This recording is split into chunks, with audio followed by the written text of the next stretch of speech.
শহর জুড়ে, শহরতলির গলিতে গলিতে, এমনকি সব গ্রামের দেওয়াল ভরে গিয়েছে পোস্টারে। মেঘ নামে এক কিশোরী নিরুদ্দেশ।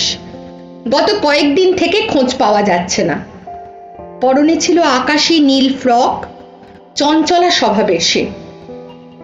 নগরপাল, সেপাই শান্ত্রী, সওদাগরেরা সব চারদিকে ব্যস্ত সে মেঘ কিশোরীর সন্ধানে।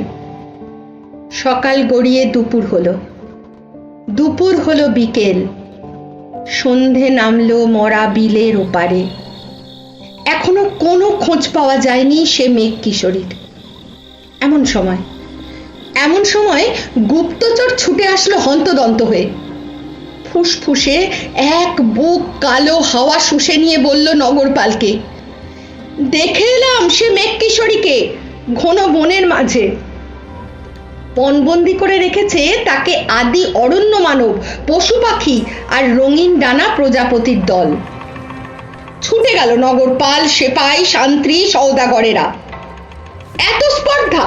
ছেড়ে দাও মেঘ কিশোরীকে, ফিরিয়ে দাও আমাদের শালপিয়াল, তালতমাল, আর নিয়ে যাও মেঘ কিশোরীকে।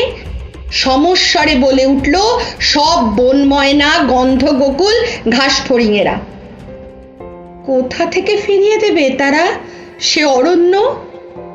লোভ গিলে ফেলেছে তাদের, উধাও হয়ে গেছে তারা। শূন্য হাতে ফিরে আসে নগরপাল, সেপাই, শান্ত্রী, সওদাগরেরা। মরুভূমি হয়ে যাচ্ছে যত সব সাজানো বাড়ি ঘর, শপিং মল, পিচ রাস্তা।